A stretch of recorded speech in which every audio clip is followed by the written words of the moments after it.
Sa video na ito mga sangkay, titingnan po natin kung ano nga ba talaga ang totoong ginagawa nitong Hamas terror group sa mga civilian na Palestinians. Dahil nga po, kailangan malaman ito ng buong mundo.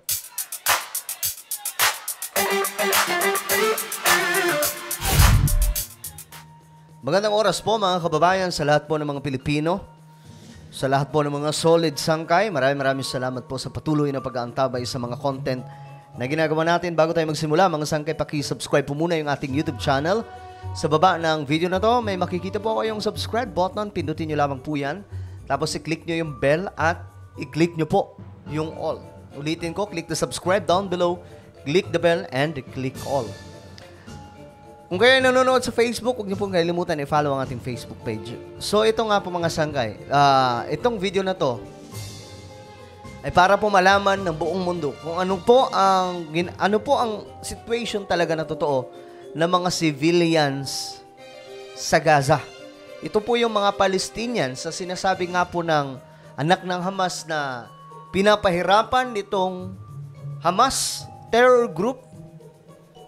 Ang totoo mga sangkay, sila po talaga yung slave dito. Itong Palestinians. Nitong Hamas. At ito mga sangkay, tingnan po natin ang impormasyon na ito. About civilians in Gaza. Every aspect of life in Gaza is dictated by and endangered by Hamas. Okay. So, malaking pasabog itong mga sangkay pag nalaman din po ng marami sa mga kababayan natin. Hamas indoctrinates civilian children in terror. Ayan. Ini-indoctrinate daw po sila.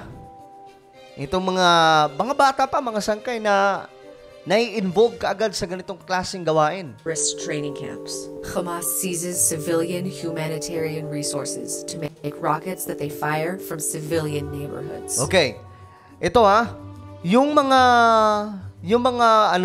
tulong o kung ano man pong income na pumapasok doon sa Gaza. Instead, mga sangkay na itulong for humanitarian o kaya mga sangkay, itulong po sa maraming civilian doon para po mapalago ang buhay ng maraming Palestinians. Ang ginagawa po nila, imbes na mga proyekto, ayon po dito imbes na mga proyekto, mga sangkay ang gawin, ibang project po ang ginagawa. Pinapambili ng mga rocket, pinampanggawa ng mga armas. Bakit? Para po mapuksa ang Israel. Kaya yun ang dahilan mga sangkay kung bakit hindi lumalago ang mga Palestinians dyan po sa Gaza.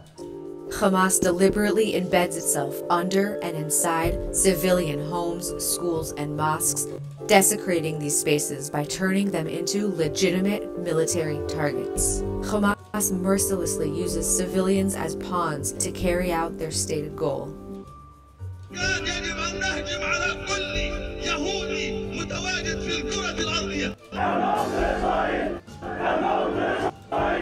Hamas put the civilians they are responsible for in danger when Hamas started this war against Israel. Hamas, the genocidal terrorist organization, is responsible for everything that happens in Gaza. Okay, mga sangga, ito pinagtatagpi-tagpi lamang po natin kung ano po yung sinasabi ng itong anak ng founder ng Hamas. Okay? At maliban dyan, mayroon pa pong Palestinian, di ba, na nagsalita tungkol dyan. Magkakaroon po tayo ng part 2 dyan, mga sangkay. Na ito nga pong mga Palestinians, yung mga civilian, yung mga inosente, mga sangkay. Bata pa lamang po, tinuturuan na po sila na magalit sa Israel. Bakit? Ang gusto nilang mangyari na ang Israel ay mabura. Biruin mo yung plano nila, hindi lamang mawala doon sa Israel, kundi kagaya po ng plano ni Hitler. Gusto po nila na mapatumba lahat ng Jewish. Eto, ulitin natin ng video mga sangkay. We need to talk about civilians in Gaza. Okay, we need to talk about civilians in Gaza. Every aspect of life in Gaza is dictated by and endangered by Hamas. Kumbaga, lahat ng gagawin ng tao sa Gaza, ng mga Palestinians, dinidiktahan nitong Hamas. Imagine niyo ang Israel kasi is democratic country. What if ang maghari yung Hamas na dyan? Let's say mga sangkay, makontrol po nila. Magkaroon ng Islamic State kasi yun naman talaga yung goal nila dyan sa Israel. So, ang mangyayari dyan, mga sangkay, sigurado. Mismo yung buong area ng Palestine, makukontrol na po nila. Dictatorship ang mangyayari. Hamas indoctrinates civilian children in terrorist training camps. Grabe, no? Mga bata pa lang, mga sangkay. Hamas seizes civilian humanitarian resources. Instead na itong mga to, halimbawa may mga binibigay sa kanila, o kaya kung ano man ang kinikita ng kanilang doon po sa Gaza, ang nangyayari, hindi sa proyekto na makakatulong sa mga tao doon ang ginagawa. Itong Hamas, ginagawa po nila, pinambibili ng mga armas. Yun ang kailangan malaman ng buong mundo.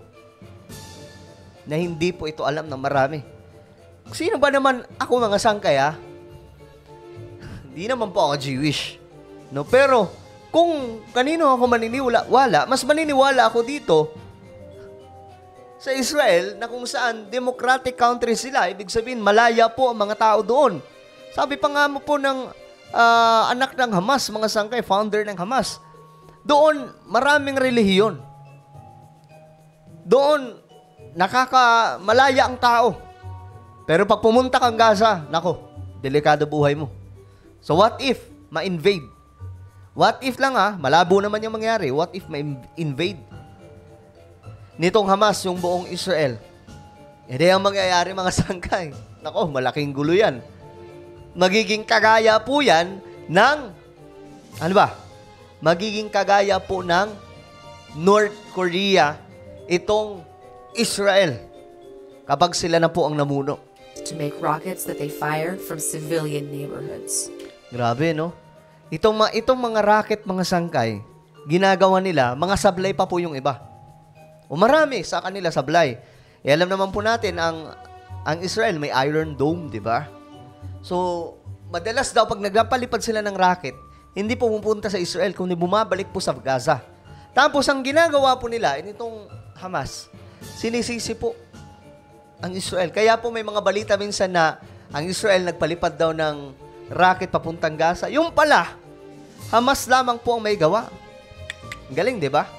Hamas deliberately embeds itself under and inside civilian homes, schools, and mosques, Grabe. desecrating these spaces by turning them into legitimate military targets. Pambihira. Hamas mercilessly uses civilians as pawns to carry out their stated goal. Okay. Ayun na nga po, mga sangkay. Yung mga civilian, di ba, may mga ilan dyan talagang nadadamay po sila sa gulo. Bakit nangyayari ito? Dahil itong Hamas, ginagawa pong panangga itong mga civilian dyan. Isa sa halimbawa, yung panawagan nila. Di ba, nanawagan ng Israel, lahat po ng civilian umalis na dyan kasi magsasagawa kami ng pinakamalaking offensive, ground offensive. Ano nangyari? Sabi ng Hamas, no, huwag kayo umalis. Dito lang kayo. Bakit sinasabi yun ng Hamas? Dahil hindi po nila mahal yung kanilang buhay. Yun yung kanilang pinaka-service. Hindi ko alam hindi ko alam kung anong klaseng katuruan yan.